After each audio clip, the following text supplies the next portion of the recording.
Welcome, mothers and others.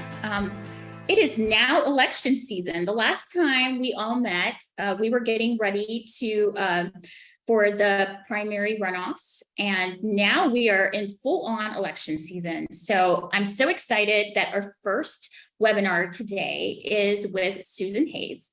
Susan Hayes is running for Texas Agricultural Commissioner. So I'm so excited to introduce her to mothers and others here at Mothers Against Greg Abbott. Welcome, Susan. Thank you. And thank you for having me on here. Yes. So Susan, let's go right ahead and we'll just this is going to be a pretty casual conversation between us, and then we're going to open it up for questions from the audience after we're done with our Q&A. Can you tell us a little bit about you and why you're running to be the Agricultural Commissioner? Gladly. I'm an attorney, and I have had now a pretty fun career doing work on everything from reproductive rights to voting rights. My bread and butter, how I pay the bills, has been commercial litigation and appeals, and also some lobbying. I grew up in Brownwood, Texas, which is right in the middle of the state. My family on both sides started ranching in that Abilene, San Angelo area shortly after the Civil War. It been a lot of people, like a lot of kids of my generation, we left to go get educations because people couldn't make a living in agriculture anymore. I have been living in Austin since about 2013 after doing 15 years in Dallas, and bought some land out in Alpine in the mountains north of Big Bend National Park. And when the pandemic hit, my husband and I came out here because he has underlying conditions. And now the joke is the husband and the dog refused to return to Austin. But being out here gave us a chance to experiment with growing some high value crops on our land, like both hemp and hops, which conveniently ultimately helped qualify me for this office. Who knew there were statutory qualifications?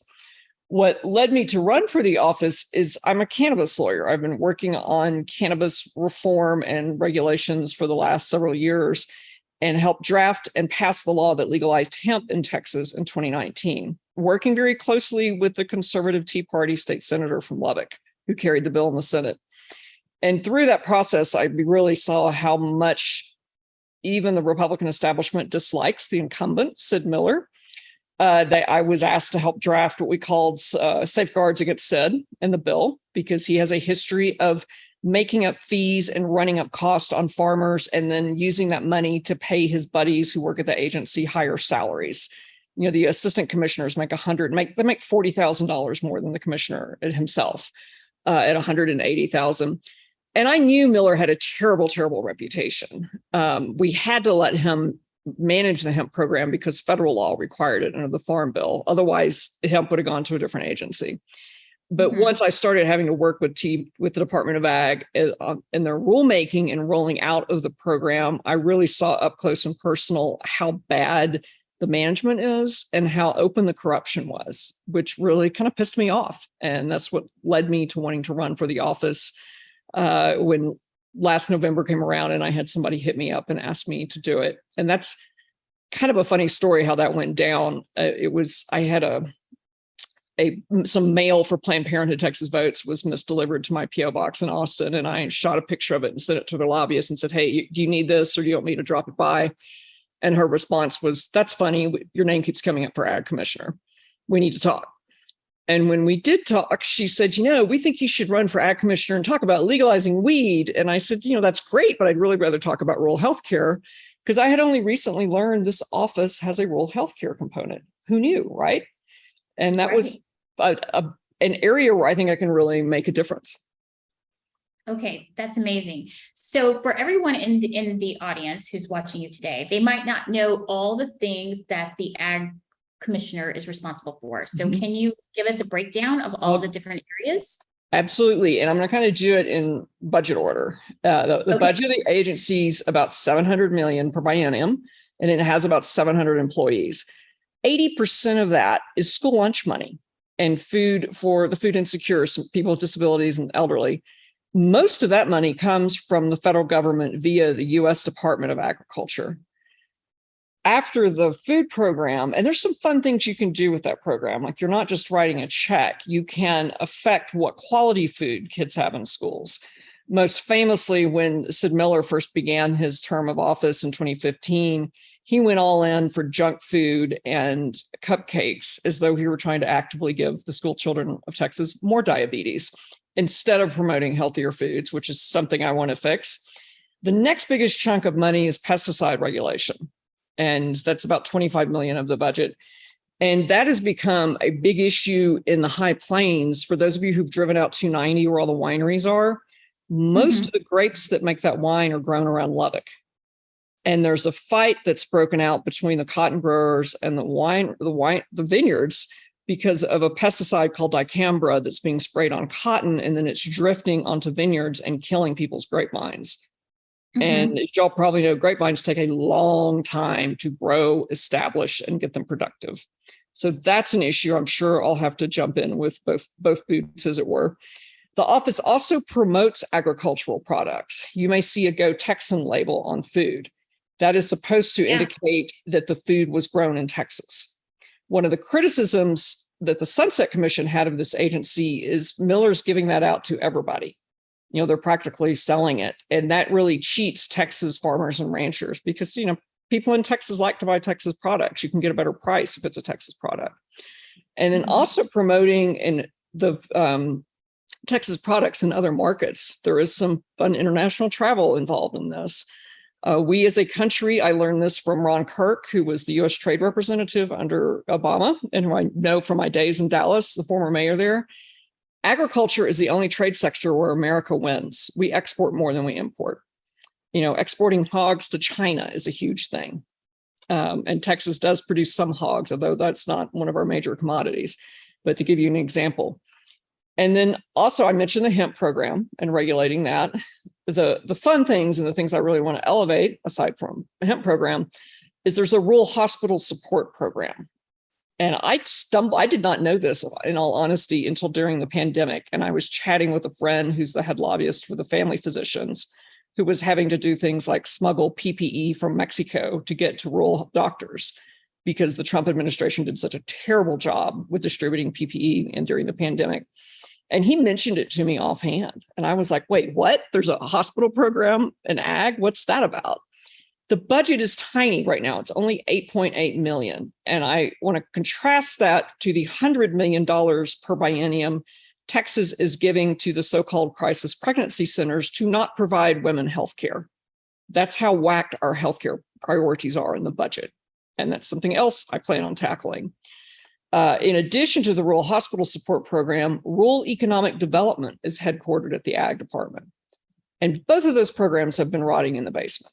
And I want to also emphasize how intertwined those two issues are. I grew up in kind of a mid-sized rural county. Brown County has about 40,000 people in it. We have a hospital there that was county owned up until the late 70s, and then it was privatized, that services all the surrounding counties. And it has, under out-of-state corporate management, it has just fallen apart.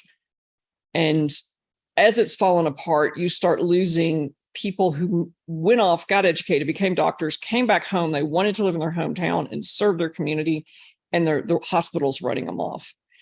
We've lost about well over 24 hospitals over the last several years in rural Texas. Once a county loses a hospital, its economy starts to die. It's not just about access to healthcare. Many a farmer or rancher has survived because his wife is a school teacher or a nurse. So unless you have a good hospital, unless you have a good school district, rural Texas will die. And in terms of winning an election, that's a great issue for us.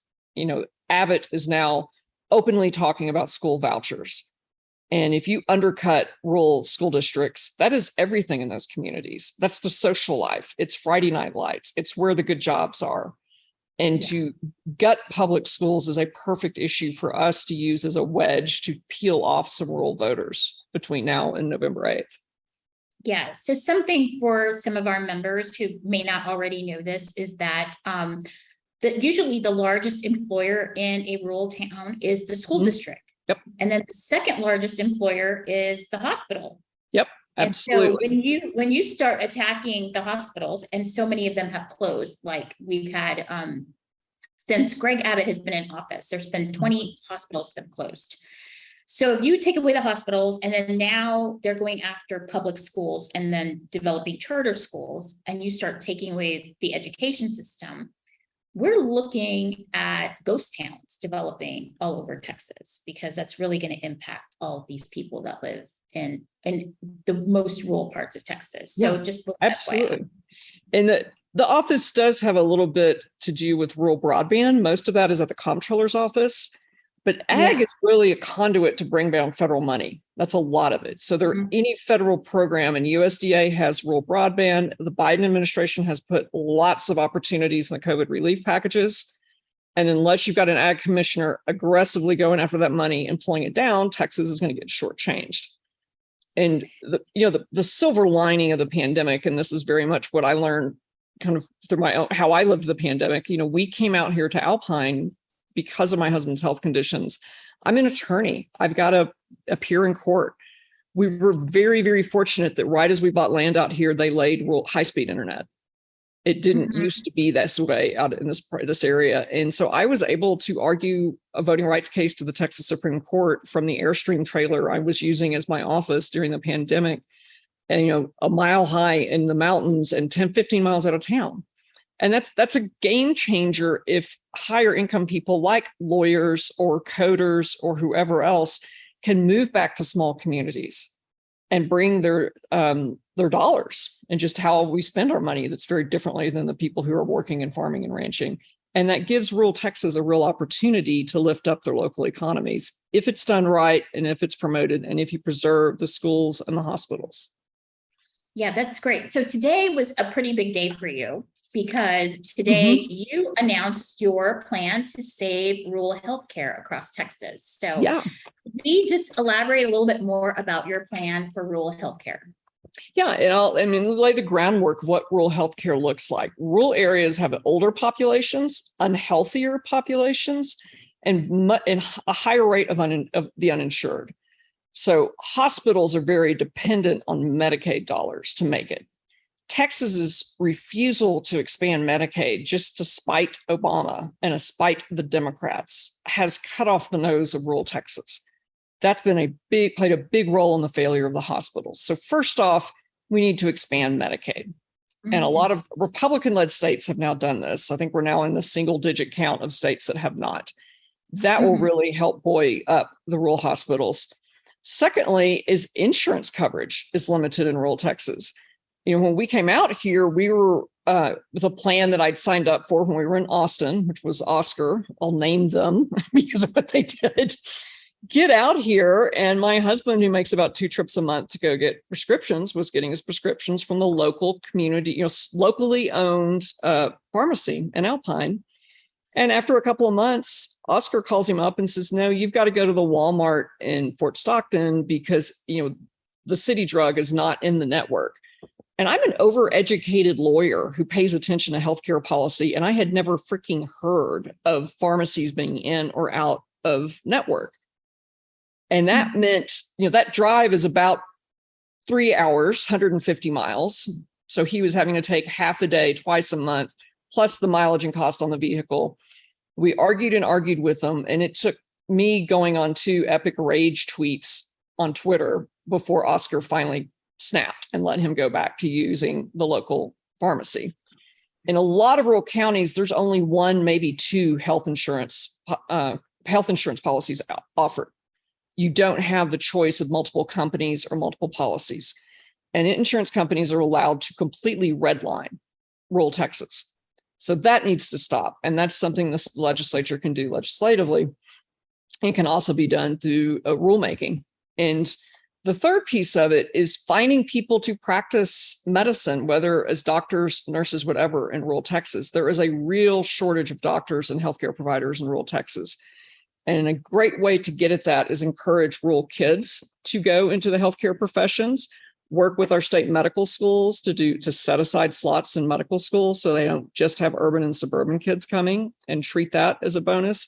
Also help people pay off their loans if they were, commit to going back to a rural area or going to a rural area, even if they weren't raised in one, to practice. There is a wonderful, lovely physician out here named Dr. Adrian Billings, who's helped me with my platform. He wanted to practice in a small town, but he knew if he set himself up as an old school country doctor private practice, he couldn't survive because there aren't enough paying customers and the Medicaid reimbursement rates were too low for private practitioners. So he's been a complete innovator. He set himself up as a federally qualified health center in Alpine. And in short order, he set up a clinic system, a private clinic system, where he's not only providing primary care, but also dental and mental health care, not just in Alpine, which is a relatively prosperous small town, but down in Presidio, which is dirt poor, very uninsured, heavily Hispanic, a lot of non-English speakers. And he's now, Texas Tech has created a position for him to do nothing but try to fix this rural healthcare problem. So I've been fortunate to have his wise counsel and experience of how to make things work in rural counties. This recruiting of physicians and nurses has been a big part of his work. I mean, he has been taking time uncompensated to supervise and bring residents out here so they can learn how to practice in the country and perhaps stay in the country. That's just amazing. What an impressive human being he is. He's fabulous. And he's straight out of Central Casting, cute cowboy, the whole 9 yards. The Texas Academy of Family Physicians has a lovely video about him on their website. Talking about what it's like to practice out here. Wow, that's great. I mean, I would love to meet him. He seems like he has, he's an interesting character and he's really well knowledged in the whole entire area. And I would like to hear what he has to say about rural healthcare, because it seems like it's really impressive. It is. And there, the pandemic beat them down, is he told the lack of coverage. He said, he intubated people. And he said, he hadn't intubated anyone since medical school, but there was no one else. And we've lost multiple physicians since the pandemic. And I'm really concerned, particularly with the fall of Roe, what that does to doctors in Texas. Because of my work in abortion rights with Jane's Due Process, I've gotten to know some physicians around the state. And about 3 weeks ago, I had one of them call me late in the evening, just flipping out. And I spent about an hour talking her off the ledge because she was so stressed. She had a patient with a pregnancy that was a problem pregnancy. She was afraid the pregnancy would start failing. And she did not know the line of when could she perform an abortion or get her to someone to perform an abortion and not be criminally liable or liable for huge fines. And she said, it's putting me in a position of, do I kill my patient or keep my medical degree? And I sort of helped her find a place of comfort. And by the way, the pro tip for doctors like that is get to know your district attorney, because they're the only ones who can prosecute you. The attorney general does not have the power currently. And it's very important we win the governors, lieutenant governors, and attorney generals races to keep that from happening and being given over to Ken Paxton. And because this doctor was friends with her DA and had already discussed the issue with her DA, who'd promised she would never go after her, she took a deep breath and came back out from the ledge and started relaxing a bit. But she, part of what she said to me is, this makes me want to leave the state. I can't practice like this. And she's the only OBGYN in her county, the only one. Yeah, that kind of, we're hearing that a lot.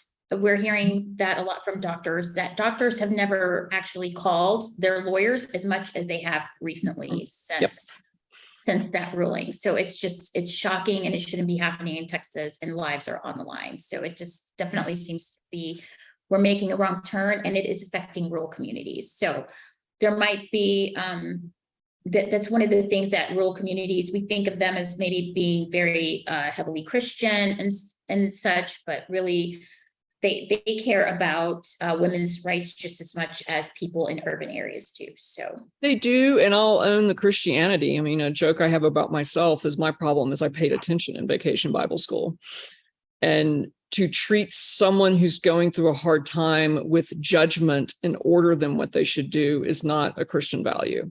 Listening to them and supporting them and being helpful to them are the Christian values. That is very true. Well, I really like your plan. I'm glad that we are focusing more on rural healthcare, because I do think that is a good winning point on the Democratic platform this political season. Absolutely. Absolutely. It's one of those things that we are not talking about as much as Democrats. So we need to go out there and we need to talk about it more than we're currently talking about it, because it's definitely a winning point. I mean, since the 1960s, I think we've had over half of all of the rural hospitals have closed across Texas. So Yep. I think we need to really talk about that. So I think that's a great point. So we did have a couple questions. And this was about rural communities, since we're talking about rural communities. So this is from one of our members, Buddy. He says, speaking of a rural county, do those communities know that the GOP's plan to underfund public schools? What is the best budget argument? The best budget argument is if money's taken out of those public schools, they're going to fail. And there are already a lot of very small ISDs that are very near and dear to their schools, their communities. And they do not want to consolidate with larger ISDs. They want their kids close to home. And they're not going to be able to do that if people can pull their kids out of school and go to a private school. The other piece of it is there aren't typically high quality private schools in rural areas. They are in urban areas. There's no Hockaday or St. Mark's in Abilene. And what you do tend to get is very much a lesser private school. But if people who are extremely religious can pull their kids out of public school, put them in these other schools that aren't so great in terms of education, that's going to undermine those counties. The other piece of it is that's money statewide that is not going to public schools across the board. And the Republicans have already decreased funding to public schools dramatically since they've been in power. It's such a different ballgame than when I was going to school in the 70s and 80s in Brownwood. The schools were valued. They were the core of the community, and the idea of cutting funding to public schools would have never flown. But the Republicans have managed to do it by distracting people with the shiny objects of the social issues, like abortion or guns or whatever else. Yeah, absolutely. So let's now talk a little bit more in depth about the agricultural commissioner's role in schools and food. In food. So it's more than just, and I'll do this by background. When I was a kid, we had cafeteria ladies who cooked meals every day, including, I don't know who else got to enjoy this, those delicious yeast rolls that they would bake in the mornings. And then, the smell would kind of waft out through the classrooms. Yeah. It was real food. It didn't come out of a package. And there has been an abrupt shift over the last couple of decades of feeding kids processed foods. That's terrible for them. Anything with corn syrup in it is terrible for them. That's part of why we see the high diabetes rates in Texas. So the money comes from the federal government. The federal government has their regulations around it. The Department of Ag can add some fine tuning to the rules of what the program can be. And there's a lot of implications for that, of the creative things you can do. I would like to see a garden at every elementary school. If kids learn about growing food and grow a zucchini, they might actually eat their vegetables. It's fun to grow your own food. We did pretty well for ourselves during the pandemic out here growing food, because we had nothing better to do in the spring of 2020 for a while. The other piece of it is helping producers in Texas. Texas used to produce a lot more fruits and vegetables proportionately than we do now. And when I first started this process of running, I was trying to solve the mystery of what the hell happened. We used to have the Pecos cantaloupe, the noonday onions, poteet strawberries, all these products that were famous because they would grow really well in a particular region of Texas, and people coveted them and sought them, and they're hard to find now. And I think a lot of that has to do with a lack of access to labor. For all of Abbott's chest thumping and wasting of billions of dollars on the border and screaming about immigration, the hard truth is Texas agriculture needs those workers and needs them desperately. And the conservative cotton farmers and cattle raisers know that. They're too scared to say it out loud, but when I say it out loud, they love it and come over to the side and say, thank you for talking about that. And another piece of that is the supply chain lines. If you're shipping processed food from California or out of state to feed your kids, that's more trucks on the road, more cost, more pollution in the air. Instead, the ag department can encourage schools and help set up the distribution networks to bring food that is grown close to that community. So you're getting better, fresher stuff, and also kicking out less exhaust into the environment. Yeah, that's great. So something like how HEB just has such a great program of like With buying local from local produce. farmers, right? So Yes, exactly. how much of our local food that is given to students in public education, how much of that actually comes from Texas? Would you happen to I don't know? know. I have not been able to find that data. And I don't know that TDA is even tracking it or that it is available. My suspicion would be not, given Yeah, how poorly the agency is run. yeah, that is very, very true. So my grandfather was part of the Bracero program. I don't know if you Oh, ever wow. heard Yeah, of I'm the very Bracero familiar with it. program. Yeah. Yeah, so my grandfather was in the Bracero program and he came over from Mexico Mhm. to Texas to become a farmer. So he would come and he would work for a couple weeks and then he Mhm. would go back home to Mexico and then come for a couple weeks. And then he ended up meeting my grandmother who was American. So Mhm. they ended up staying here in the United States. But originally, he was from Mexico and came over with this program. So do you think like that would maybe bringing back a program like that could benefit Texas just so Yes, we it are could, able and to it may get. be the easiest political solution. And for Mhm. those who aren't familiar with the Bracero program, it was a guest worker program where Mexican workers could come over, work, but they had to go back. In the 60s, we had a round of immigration reform and another round in the mid 80s. But in truth, our immigration system is so very broken. I will agree with Greg Abbott on that, but probably agree on I have a different attitude about what's broken about it. There's never been a real feasible line for Mexicans. We have always treated Mexicans differently than immigrants from other countries, which is kind of stupid since they're our neighbor. And Texas has been so dependent on their labor. When I was growing up in a ranching community in the 70s and 80s, I think just about everybody had a undocumented worker who came over, they'd work during the year, go home for 2 months at Christmas, see their families, and then come back. And the border was pretty easy to cross then. After 9/11, we clamped down on it. And I think that really had the unintended consequences of the workers who came over stayed because they couldn't go back and forth as easily, brought their wives or girlfriends over or met someone here, started having kids in Dallas or wherever else. And the immigrant population, particularly in Dallas, Texas, just skyrocketed. Beginning in the 90s somewhat, but really in the 2000s. And now those families, those workers aren't going back, whether they have status or not, because their kids are here and their kids are citizens. And then we've had this additional clampdown with the Trump administration and their shenanigans and what Abbott is keeping going. I would prefer to see real lines for immigration than a guest worker program, but guest worker may be the easiest. Right now, we do have what's called H-2A visas, and that is for workers to come over.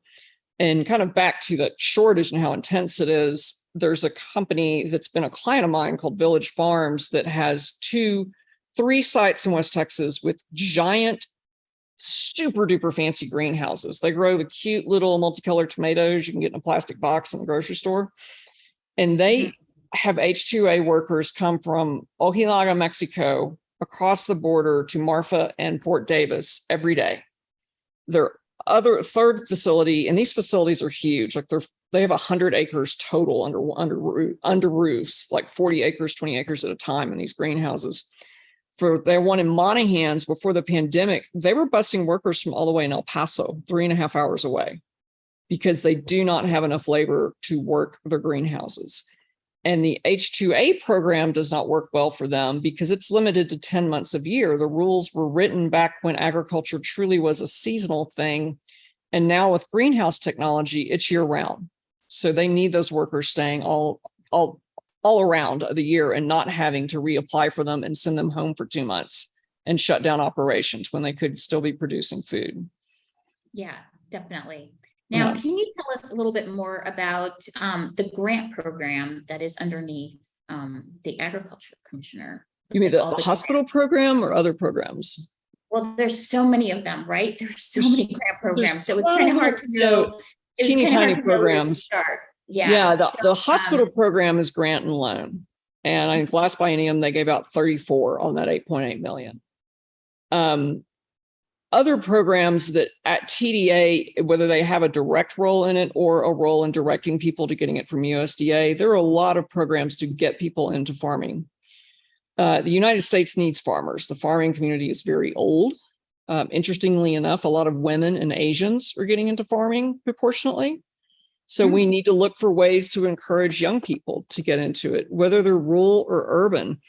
And it's easy to think about this office as just the rural office. I think about that politically because I saw myself as a good person to walk point in rural Texas for the ticket, because as I joke, I speak redneck as one of my English dialects. But in urban areas, like driving around Houston, I see a lot of vacant lots. Those could be community gardens. Property that the county takes because the property taxes haven't been paid could be community gardens. And that's a really fertile area to grow food because it's river bottom and gets lots of rain and lots of sun. And urban kids who may have no background in farming can start learning and might get interested in entering the profession. And same with ranching. You know, when you there's some, and I'm a nerd for any policy wonk data points. The map of where cattle are raised in Texas is not all Lubbock, Amarillo, West Texas. It's really more centered in East Texas. And and they're in very small operations. You know, somebody that's got 100 acres and they run a half a dozen head of cattle on them and, you know, make an extra 10 or 20 grand a year doing that. That's where a lot of our beef is produced in Texas. So Wow. but, you know, this office services both rural and urban Texas, certainly because of school lunches, but also because of providing people business opportunities and career opportunities they may never have thought of. Yeah, that's great. I'm going to ask you one more question and we're going to open it up for questions from our audience. Okay. But my last question is, what is the drought? How is the current drought? Awful. How is it affecting our farmers? An incredible amount. There are mass sell-offs of cattle because ranchers can't feed them. The threat of fire. And it is, I know, I feel like I've spent the last 20 years in drought. And in truth, we really kind of have. You know, 2011 was a terrible year. There were some devastating fires out here in the Big Bend. McDonald Observatory nearly burned down that year. It is bad all over the state this time. And I'm not sure when it gets better. And, you know, much like the stubbornness to not take Medicaid expansion because we want to spite Obama, the stubbornness not to admit that climate change is real is self-destruction. And, you know, watching wells just spew out methane in the Permian Basin, even while the land around it has already been devastated because of overgrazing and poor agricultural practices, which kind of brings me to my third point of my platform, and that is sustainable, both economically and environmentally, agriculture. If you overgraze land, you destroy it. The grasslands disappear. And for those of you who aren't familiar with what Texas was like before my ancestors came here and kind of screwed it up, it was grassland, most of it, even all the way down. Like I'm in the mountains about 100 miles north of Big Bend National Park, and the space between the mountains and the park is desert scrub. That used to be grassland. And it was overgrazed during World War I when the price of beef was high and ranchers could make a lot of money. And when you overgraze, shrubs come up, mesquite comes up, and the grassland goes away. There are ways to reconstitute the land. It's called regenerative agriculture by grazing practices, rotating your animals. And once you get it going, it's really kind of shocking how well the grasslands will come back. And to visualize this, I mean, when we get good rain out here, the grass will grow up to my hips, and I'm tall. It is thick, it is lush, and it will feed a lot. It was originally meant to feed bison and really works better with bison than cattle. That's what we should be doing with Texas and paying attention to how our land is used and figuring out ways to convince the most hard-headed guys in the Permian Basin that they've got to do things differently if they expect to survive, literally. Yes. So that actually is a good pivot for the next question. This is from Hazel. She says, what can you say to city and suburban voters to make sure they understand why an ag secretary looking out for their rural areas and ensuring economic viability in rural areas affects them economically? The price of food is the shortest answer to that. If we have a better, healthier ag system in Texas, you're going to be able to pay a lower price for higher quality food. And I'll talk about meat packing plants for a little bit. That industry has a monopoly. There's 4 companies that control 80% of the market. The price of beef has gone up. Cattle ranchers aren't getting paid more. Consumers are paying more. Cattle ranchers are getting paid less. The profits are in the middle, and they're going to Wall Street and out of our communities. Biden has put in one of the COVID relief packages $1 billion with a B to help start up small meat packing companies to try to diversify that. The backstory on how we got there, by the way, is during the Reagan administration, he did away with some antitrust protections, so the industry consolidated. And I'll take where I am out here. This is cattle country. If you've seen the movie Giant, this is what we're talking about. Alpine and Marfa both have startup local meat companies. Their shtick is, we're going to buy cattle locally and then sell you meat that's grown here. Except they're having to ship those cattle to New Mexico to have them processed, because there is no place to process them here, even though Sul Ross University in Alpine, Texas teaches meat grading, like how to do this. We don't have a facility. It's nuts. So part of the job of Ag Commissioner is helping smooth out those supply lines from field to table, as it were. Look for the choke points, find the money to help alleviate those choke points. And that helps prices to consumers and also gets you better, fresher food. Oh, that's amazing. I didn't know that. Okay. So how would you ideally distribute tax dollars raised from the legalization of marijuana? I'd like to put it to public health and including health education. And let me put that money in perspective. The biennial budget's about $114 billion. And if we were to legalize cannabis and tax it appropriately, and what I mean by that is some states have overtaxed it, like California, and the black market just flourishes because the legal stuff is much more expensive than black market. You have to compete with the black market and up to and until the time you can stamp it out. So for Texas, we've estimated about $500 million a year in tax revenue.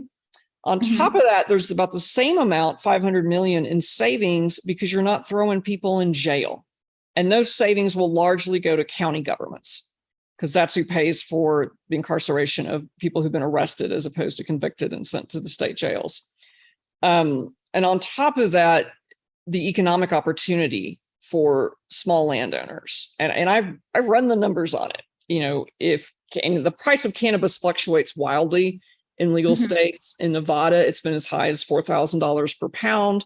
In Oregon, because of the way they gave out too many licenses or how they gave out licenses at once, it was as low as $100 a pound. But when you can grow a high value crop like that, and you can make a living off a couple of acres if you're good at it.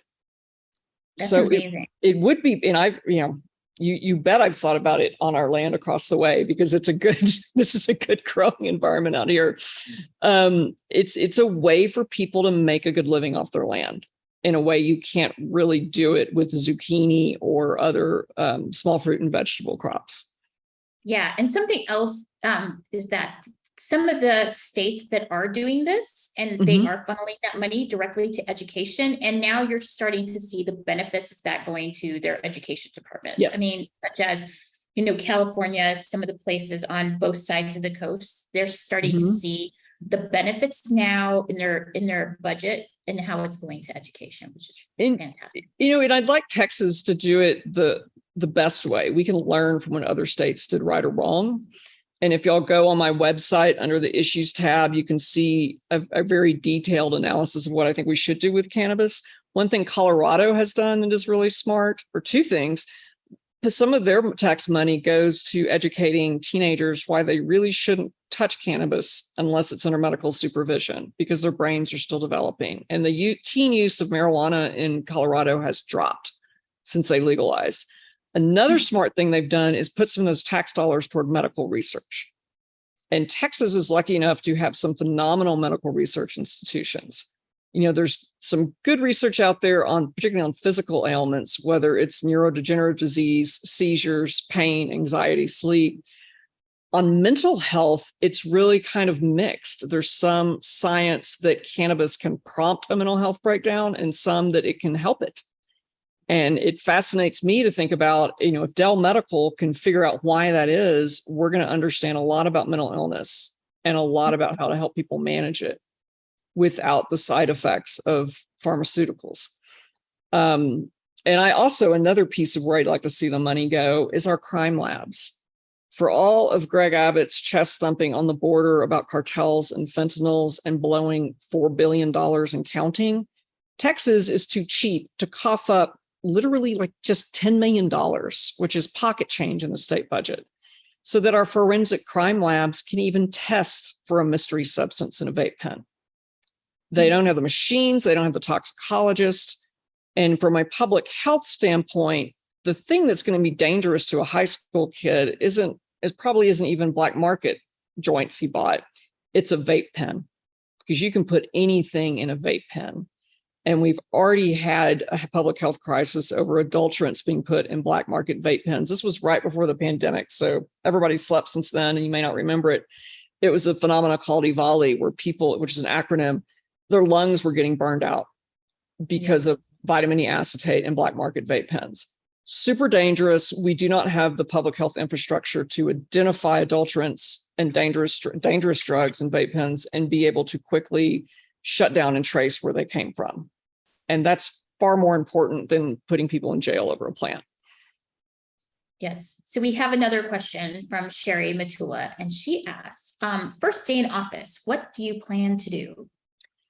Call the head of the finance committee and the appropriations subcommittee that oversees TDA and set appointments.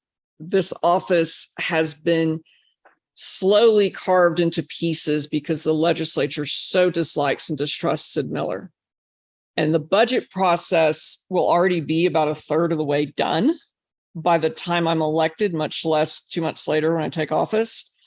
Because, and to give you all a sense of that cycle, the agencies are already developing their draft budget, submitting it to the committees.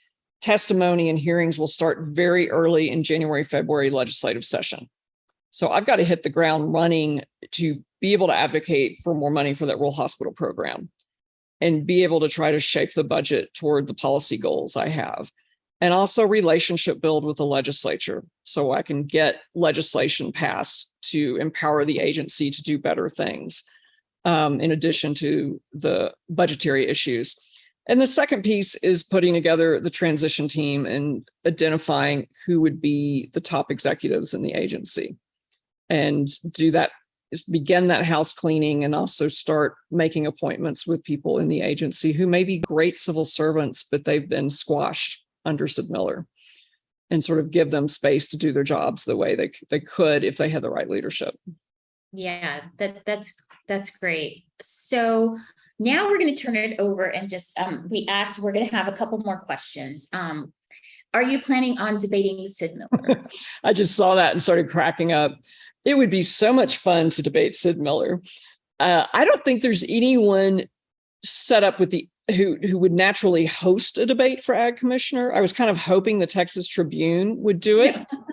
During their Trib Fest, but they don't seem to be interested in talking to candidates for that program. I'm happy to bring him on. I'm happy to share the wealth and bring him on. Yeah. And I have a lot of friends in the lobby and they're all cracking up. They're like, we pay good money to watch that. So maybe we sell tickets to it. I don't know. So I would love to, but I doubt it comes to pass. Although it'd be great if somebody could prompt an organization to set that up and invite him. Yeah, that would. So tell us a little bit. You were recently on the campaign trail and you did a few stops with Beto O'Rourke. Yeah, I did. On his tour. Can you tell us a little bit about going on tour with Beto? Yeah, I hit Pecos, Midland, and Snyder with him. And, his format is it's town hall Q&A.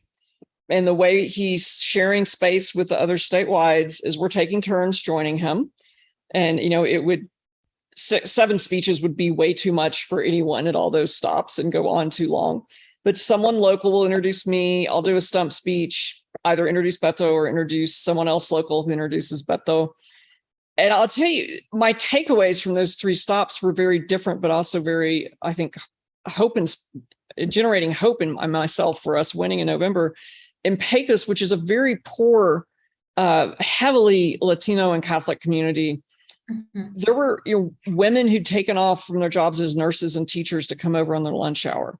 And they were very vocal about abortion and Roe. And that really kind of surprised me in such a community because of the Catholicism and also just knowing how West Texans are. They don't talk about the lady business out loud, but it's absolutely on women's minds in Pecos, Texas. In Midland, Texas, it was an incredibly rowdy crowd and a huge crowd, about 300 people, which blew me away because, it's Midland. And it's gun country. So yeah. Yes, right? It's guns and it's oil. And there was this amazing teenager there who she's a senior, and 3 years ago, she started the first Pride March in Midland and was the most over the top polite, yes, ma'am, no, ma'am, kid you've ever seen. And apparently a star athlete. And then in Snyder, we were in a library, and it was kind of disconcerting because I got up and did my stump speech and it was dead quiet. And I thought, man, I'm dying up here. And I finally realized, oh, we're in a library. No one's going to be raucous in a library. And there were protesters there, Trumpsters, and Beto invited them in. And, Cynthia Cano, his right-hand woman, has the mic to hand to people to ask questions. And the first question went to one of the protesters. So he brought them inside the tent and disarmed them and talked to them and listened to them. And I think it was the last thing they were expecting, which was incredibly effective. I'll be joining him middle of this month in Abilene and San Angelo, and then over Labor Day weekend in El Paso del Rio, and then back here in Alpine as well. Oh, that's amazing. That's are we going to have a chance to see all of you together on the campaign trail this fall? Oh, I'm sure at some point. And the down ballots tonight, we've all talked a bunch about let's set up little side tours. I know some of the Senate district leaders, the SDC members, have set up that there were some tours during the primary that 2 different Senate districts did, which were awesome for us because it takes a lot of work to advance a stop. And to have somebody else set that up for us and we just show up and do our deal is great. So I know one's being planned for SD 22, which is sort of Waco, Cleburne, in that area. And I think one down around the Leon County area. And then we've also discussed, but haven't set aside time yet, like maybe doing some thematic tours that the offices that are relevant to a particular issue do a little barnstorming together. Oh, that sounds great. And I do know you are also a constitutional office, right? The same yes. as, yeah. So there's a few of you all that could all tour together because your offices aren't necessarily based on like right or left politics, but right. And also, we could talk about land management, the environment, that's the Land Commission, Jay Clayburgh, that office manages public land. Ag Commissioner, I can't force people, but I can encourage better management of private land. Railroad Commission, how the oil and gas industry treats its environmental issues. The comptroller also has a climate change assignment to it, which is kind of wild and unexpected, but there's, as Janet likes to say, there's some superpowers in that office. So there's a bunch of different topics we could organize around and then campaign together. This ticket has been so much fun because we all like each other, enjoy each other's companies. We talk a lot. Our staffs are all talking a lot. And as I've been kind of asking around, no one can remember a ticket ever being this cohesive and supportive of each other. Yeah, I would agree with that. Every single time I see you all, you guys are all just getting along great. And I just think we have such a great slate. So I'm so excited about the election this November because all of you are just amazing.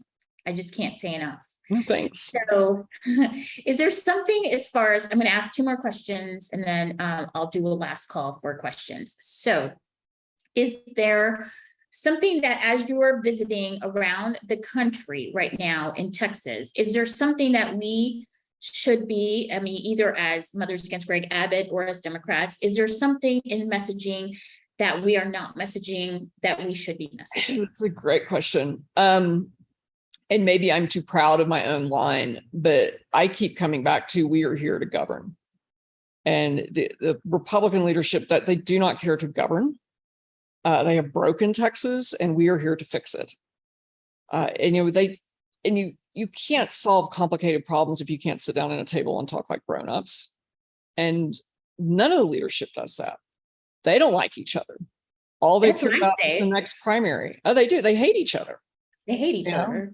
Yeah. And it's not just they all hate Sid Miller. It's Abbott's always looking over his shoulder at Dan Patrick because he thinks he's going to run against him. It's all about their careers and not about Texas. And this ticket is about Texas and what can we do to make it a better place. Yeah, I have been saying the same thing every single day for the last 2 weeks at every single interview. I mean, we have a Republican Party. They don't even like each other.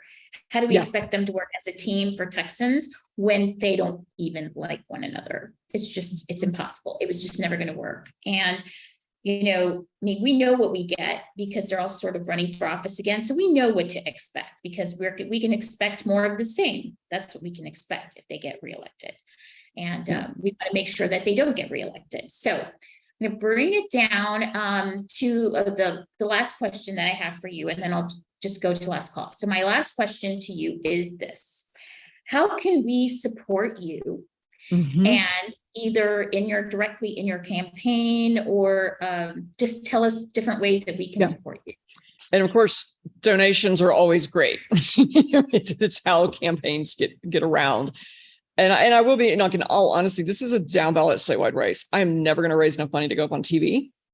But what I can do with the funds I raise is digital ads, and we're pricing and working through what makes sense. Does a border Spanish radio make sense? What is cost effective for a race like this? Secondly, spread the word, spread the word, spread the word. Social media gives everybody a giant vat of ink with which to print things. So, and one brilliant thing Beto's doing on his tour, he stays at every stop until everyone who wants their picture with him gets it. And then they encourage people to push it out on social media. When a voter who's not really following things or doesn't really know what the hell the ag commissioner is or who Sid Miller is, hears from someone they know, hey, this Susan Hayes, she's great. You should vote for her for ag commissioner, on Facebook or Instagram or whatever, that goes a long way. So push things out on social media. Tag my campaign back, drive traffic to my website and to my social media accounts, and then educating people. We who were politically active, we really get in our little bubbles and we forget that not everybody had a decent civics class or has paid attention since. I have been really stunned by how professional acquaintances I have who are college educated businessmen think I've already won because I won the primary.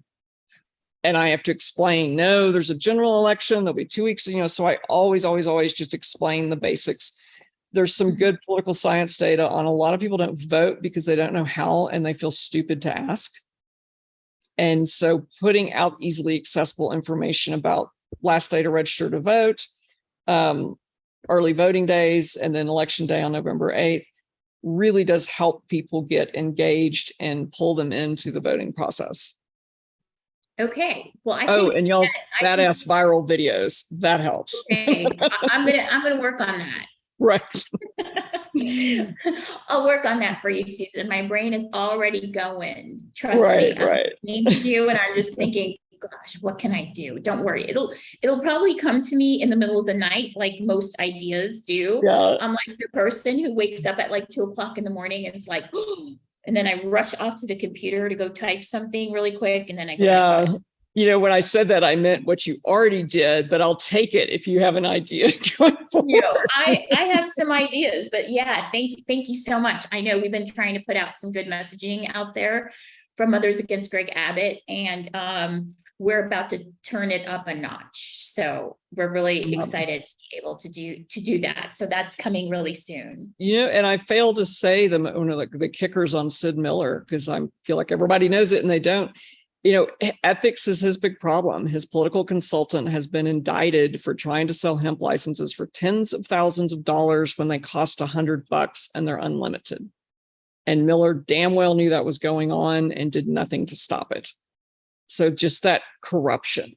And the corruption messaging, we're seeing some good polling on that out there. And part of how I talk about that when I'm campaigning is it's the soft corruption of this pay to play atmosphere and people not doing their jobs, just holding the office to line their own nest and further their own political careers. And that's rotting the state to the core right now. Okay, so can you tell everybody where we can find you online? Yeah, it's the website is Hays, Hays. I couldn't afford the E in Hays, the number 4, and then ag, AG. So haysforag.com. That's also the social media handle for Twitter and Instagram at Hays for Ag. I'm also on TikTok, which my law student niece initially set up. So that one ended up being at Hays for Ag Com, or for commissioner. So follow me on social media, spread it, retweet it, all of that. And that helps spread the word about this campaign. Thank you so much, Mothers and others, for joining us today with Susan Hays, who's running for Agricultural Commissioner. So we are so excited and we cannot wait to vote for her this November. And if you get a chance, please go to her website and please donate anything you can so we can help Susan beat Sid.